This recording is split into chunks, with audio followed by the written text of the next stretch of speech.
So in last week's video, I talked about the 5 things you should never say to someone who is grieving. This week, I'm gonna lighten things up just a little bit and talk about the 5 absolute best things that you should definitely say to someone who has lost a child. The awesome news is these tips will work for pretty much anyone who is grieving that you're trying to support. So stay tuned.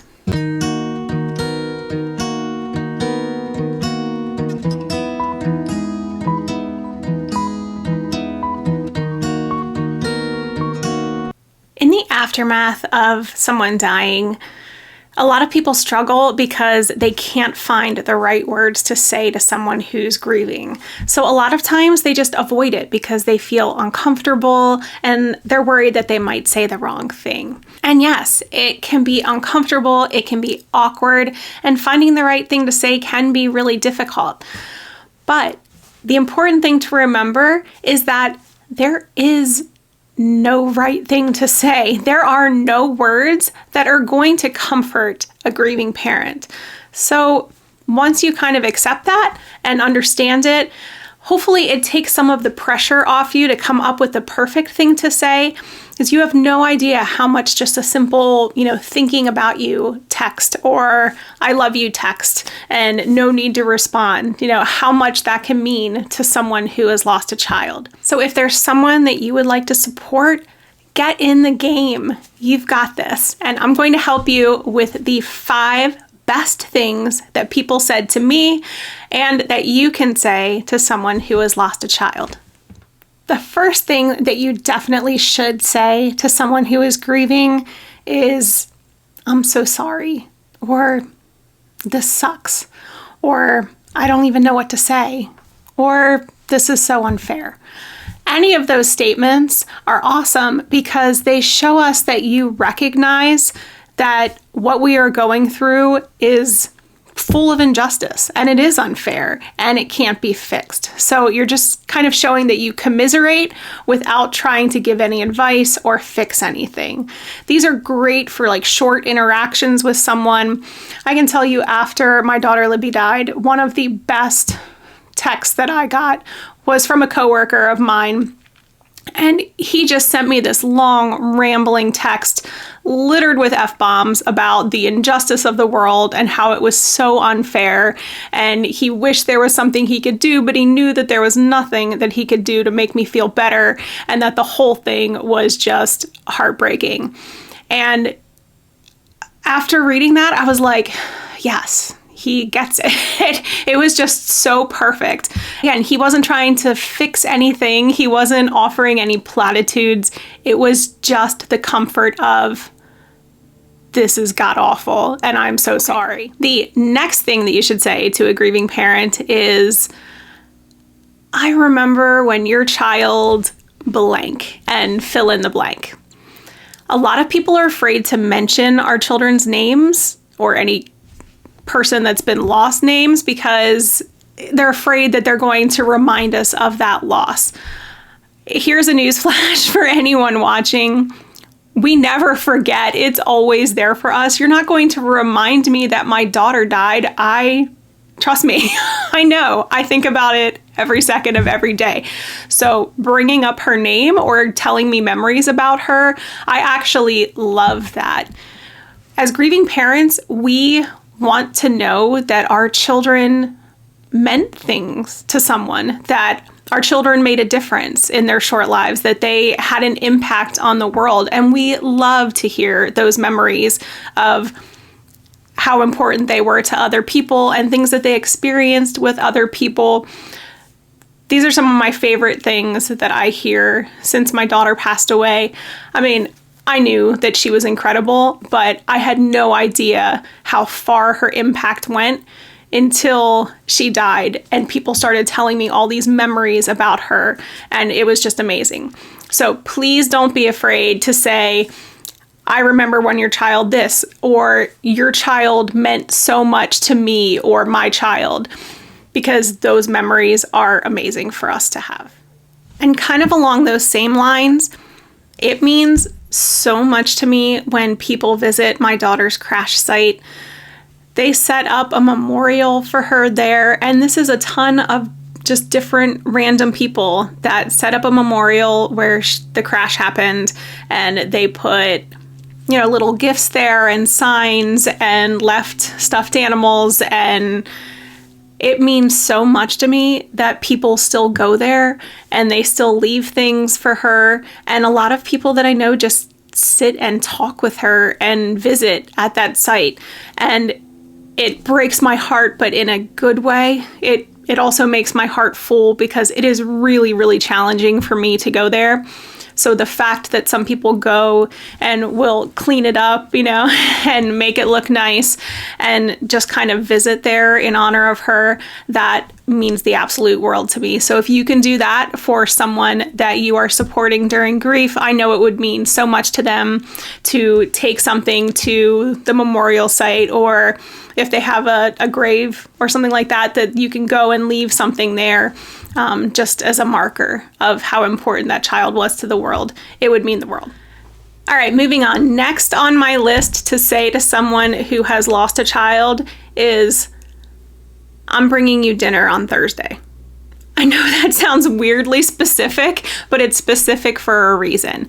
So after Libby died, so many people dropped off, you know, cards and sent me texts and sent flowers and called me on the phone, and those things are all wonderful, and I loved and appreciated all of them. However, the most helpful thing that people did for me was taking over the practical things of life. So not just saying, do you need me to bring you dinner, but saying, I am bringing you dinner on this day. There was a meal train set up for me that was amazing because people would just show up and drop meals off at my door, and it was just one less thing that I didn't have to focus on, and I can just focus on my grief, which was all I was doing anyway in the early days. When someone loses a child, they're in complete shock. I know I was. And they lose the ability to think of those everyday practical things that need to get done. So people stepping in to kind of pick up the slack and help with those things is just a lifesaver. So a few of my favorite things that I received were meal delivery gift cards, grocery delivery gift cards, delivered meals, self-care gifts, like some people got me massages, and that was just amazing. Two of the most incredible blessings that I had during that time were a free house cleaning that someone donated, and the last thing I wanted to do was clean my house, and that was just unbelievably kind, and I appreciated it so much. The other thing that I just could not believe was a local landscaping company heard about what happened, and they actually sent out a crew to clean up my yard and mulch and weed, and I legitimately cried for a good half an hour when I walked out and saw my yard, because who wants to go pick weeds when you're grieving a child? It's like the last thing that you're thinking about. And it was one of those things that was weighing on my mind, like, oh, I really need to do this. The house is starting to look like crap. But then I could never get the energy to go. So having that happen was amazing. So even if you could get together like a group of friends to go over and do something like that, like clean up a yard, amazing. That was an amazing gift. But here is the key with these things. Don't offer, just do. Grieving parents need help. But honestly, a lot of us feel really guilty asking for it. Most times when people say, is there anything you need? Is there anything I can do for you? I will typically say, you know, a polite, no thanks, or, oh, I can't think of anything right now. Even though there's probably a million things that I would love to have people do for me, it just is awkward to be like, yes, I need someone to come and pull weeds from my flower beds, because that seems like too much. Like saying, I don't have the freaking energy to do this. Can you do this for me? It feels very unnatural and weird for people to ask for help.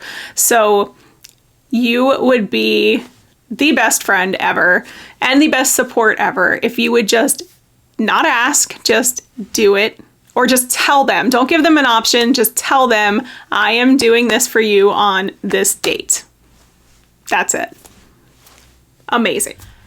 Next on the list of awesome things to say to a grieving parent applies not just after the death, but for a very long time after the death.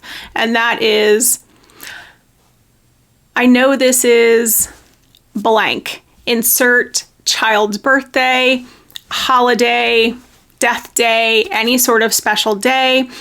And then just saying, so I wanted to check in on you and let you know that I'm thinking about you. No response needed. When you're a grieving parent, special days are hard.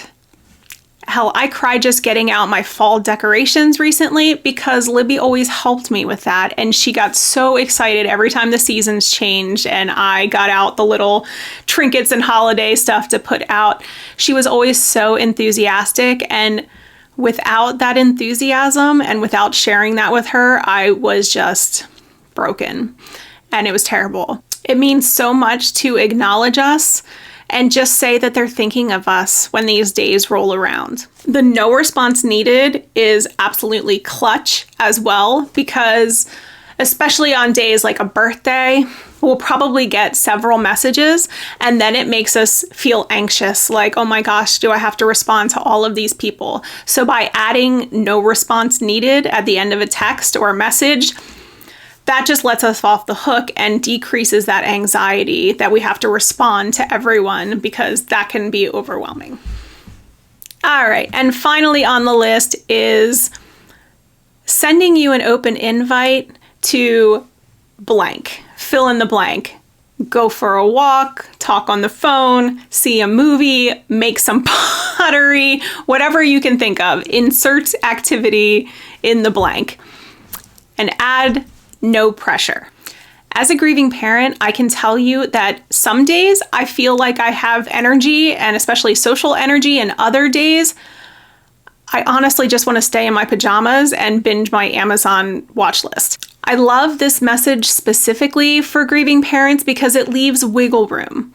If I'm feeling like I want to go out and do something, or that I need social interaction, or that I need to vent to someone, then I know you are available, you'd like to do something with me, and I can get in touch with you if I need to or if I'm in the mood. But it doesn't make me feel bad if I can't right now. And one note here, please don't be offended if the grieving person cancels plans with you. It is the proverbial saying, it's not you, it's me.